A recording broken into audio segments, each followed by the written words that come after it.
Good evening. Tonight we're talking about the British Empire, often remembered for tea-pith helmets and the phrase, "the sun never sets."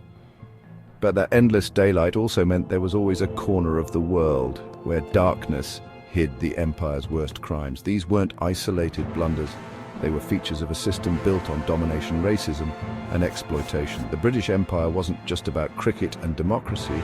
It was about calculated cruelty, the effects of which still echo today. So let's pull back the curtain and look at the real legacy of empire. Grab a biscuit. It's going to be a bumpy ride.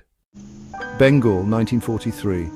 A year etched in history with the indelible mark of tragedy. A famine of catastrophic proportions sweeps across the land, claiming the lives of up to 3 million people. The scale of devastation is hard to fathom, a true human catastrophe. But this wasn't a natural disaster, a cruel twist of fate. This famine was man-made, not born of drought or crop failure alone, but fueled by deliberate British policy. Churchill's government, in a calculated move, seized boats, the very lifeline of Bengal's fishing communities, and confiscated vast quantities of rice. This systematic dismantling of Bengal's food distribution network was ostensibly to keep resources from falling into the hands of the Japanese during the war, but the consequences were devastating. Even as the people of Bengal starved, grain was being shipped out of India, diverted to other regions, further exacerbating the crisis. The stark reality was that while people starved in the streets, resources were being prioritized elsewhere. Desperate requests for emergency food aid, pleas for intervention were repeatedly denied, falling on deaf ears in London. The British had the food, vast stockpiles secured for the war effort, and they possessed the ships to transport it. They had the means to alleviate the suffering, but they just chose not to help, prioritizing imperial interests over human lives. This wasn't a tragic accident, a consequence of unforeseen circumstances. This was a conscious decision, a calculated act of political and economic maneuvering. Eyewitnesses recounted horrific scenes of mothers driven to desperation, selling their own children for a handful of rice, a desperate attempt to survive. The streets of Calcutta became a landscape of despair, with bodies collapsing in Calcutta, a grim testament to the famine's brutal toll. The British, fueled by racist colonial attitudes, saw Bengalis as disposable, their lives deemed less valuable. Their lives were considered worth less than the grand ambitions of the British Empire and its wartime priorities. And this wasn't an isolated incident, a one-off tragedy. This was a part of a pattern. The devastating 1770 famine, for example, claimed the lives of 10 million people. And how did the East India Company respond to this unimaginable suffering? By raising taxes, squeezing even more wealth from a population already on the brink. For the East India Company and the British Empire, profit always trumped human life, a chilling calculus that defined their rule. The Bengal famine wasn't a bug in the system, a deviation from the norm. It was the system working exactly as designed, a brutal engine of exploitation and control. The suffering inflicted upon the people of Bengal was unimaginable, a stain on the conscience of the British Empire, but it was no accident, no unintended consequence. It was a deliberate act, a calculated decision made at the highest levels of power. The empire's insatiable hunger for power, for resources and for control, left millions to die, their lives sacrificed on the altar of imperial ambition. That's the real story, the dark and brutal truth behind the so-called civilizing mission. A mission built on exploitation, oppression, and death. Amritsar, 1919, a city teeming with life, unaware of the horror that awaited. Thousands gather peacefully at Jallianwala Bagh, a walled garden seeking respite and community. They were there to celebrate a festival, to share stories, and to simply be together, but their peace is about to be shattered. Brigadier General Dyer arrives with his troops, strategically blocks the exits, sealing the fate of those within. He surveys the scene and orders his troops to fire. No warning, no chance to disperse, no humanity, no mercy. The air fills with the deafening sound of gunfire, the screams of the innocent. For 10 endless minutes, bullets rain down upon the unarmed crowd. The walls of the Bagh become scarred with the marks of this brutal act. Hundreds die in the carnage, their lives extinguished in an instant. Many more are wounded, left to suffer in agony. Some, in a desperate attempt to escape the relentless gunfire, jump into a well to escape, only to drown in its depths. Dyer, the man responsible for this atrocity, feels no remorse, no regret for the lives he has taken. He claims he did his duty, that he acted to maintain order, and is celebrated as a hero by some back in Britain. The massacre exposes the brutal reality beneath the empire's carefully constructed, civilized image, revealing the violence and oppression upon which it was built. For many Indians, the Jallianwala Bagh massacre is the final straw, fueling the growing fire of the independence movement. The empire's mask slips completely, revealing the inherent violence and injustice at its core. The moral effect Dyer wanted to achieve through fear. He got it, but it backfired spectacularly, just not the way he intended. The world saw the truth of colonial rule. Freedom would not be given willingly. It had to be fought for. It had to be taken through sacrifice and unwavering determination. The Jallianwala Bagh massacre shattered any remaining illusions of benevolence associated with British rule. It was a turning point in the history of India, and the empire's shadow grew darker, revealing the true cost of colonial domination. This was not an isolated exception, it was the rule, a stark reminder of the violence inherent in the colonial project. Kenya, 1950s. The Mau Mau uprising meets a British campaign of terror. Over 1 million Kikuyu are forced into camps, concentration camps in all but name. Torture, starvation, and executions are routine. Women are raped, men are mutilated. This isn't rogue brutality, it's official policy signed off in London. When the truth leaks, it's denied and covered up for decades. The Hola Camp massacre, 11 beaten to death, finally exposes the horror. Only in the 2010s do survivors win recognition. The empire's civilizing mission was enforced with systematic cruelty. The Mau Mau story is a warning. When challenged, the empire's mask dropped, revealing its true face. The cost was paid in blood and broken lives. The term concentration camp often brings Nazi Germany and the horrors of the Holocaust to mind, a period of unimaginable suffering and systematic extermination.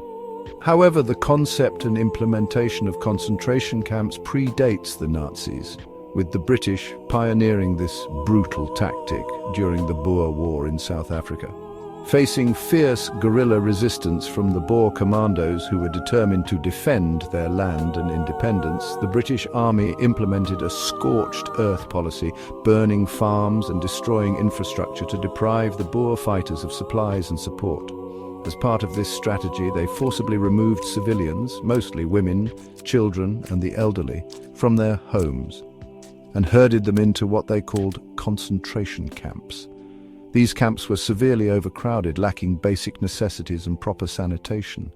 Conditions were unsanitary, food was scarce, and disease spread rapidly, leaving the inhabitants malnourished and vulnerable.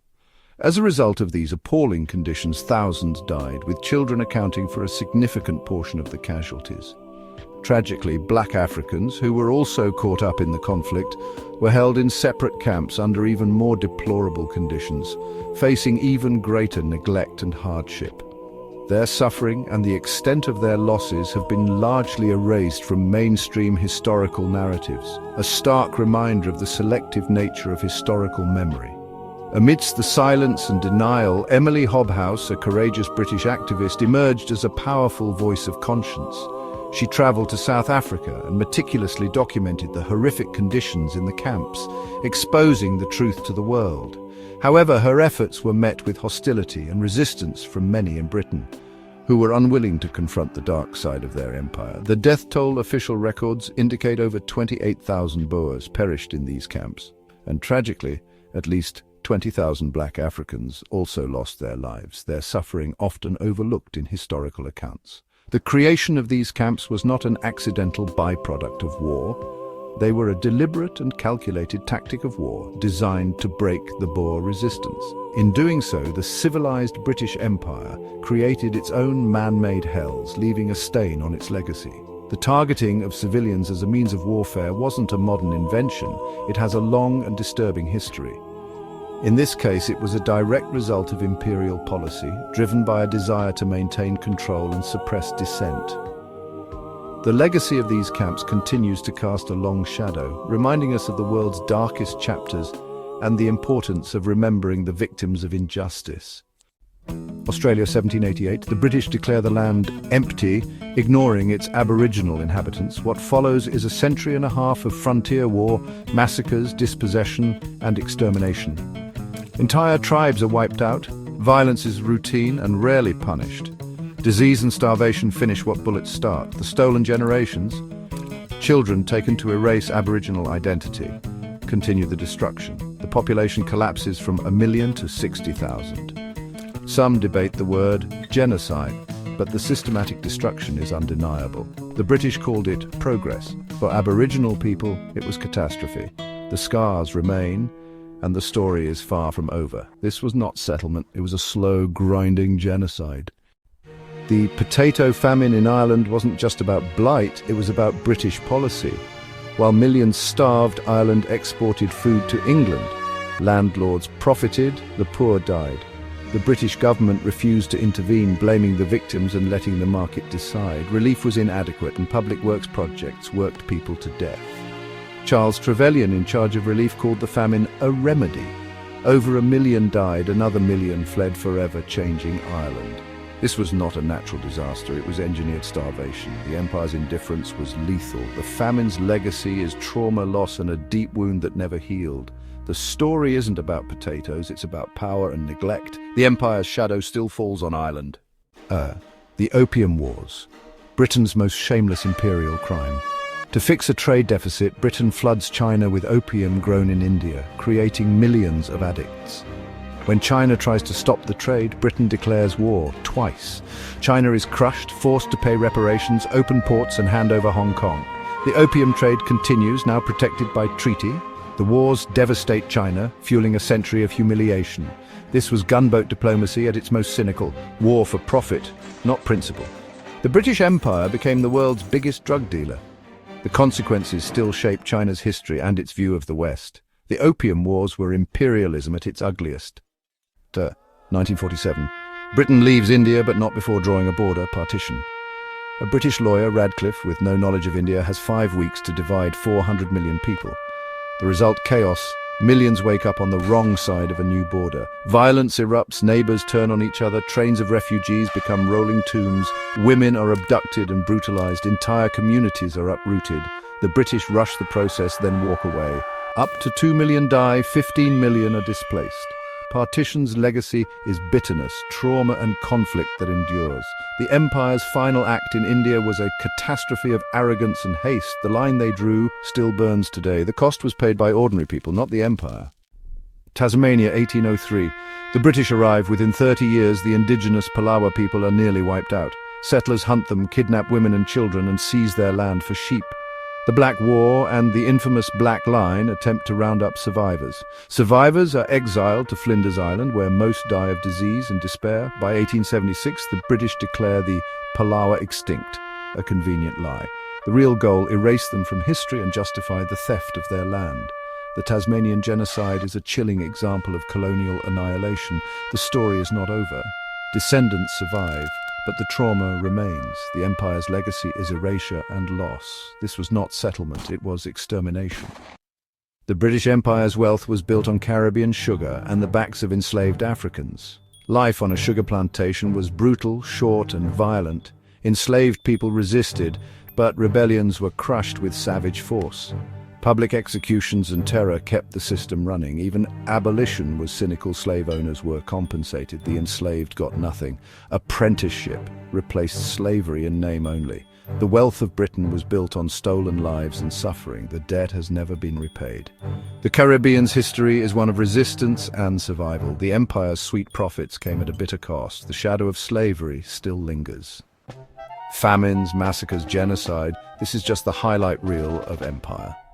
These weren't mistakes, they were the grammar of imperial rule. The system was built on the belief that some lives mattered less. Racism wasn't a side effect, it was the fuel. The world we live in is shaped by these legacies: borders, inequality, trauma. The sun has set on the British Empire, but its shadow is long.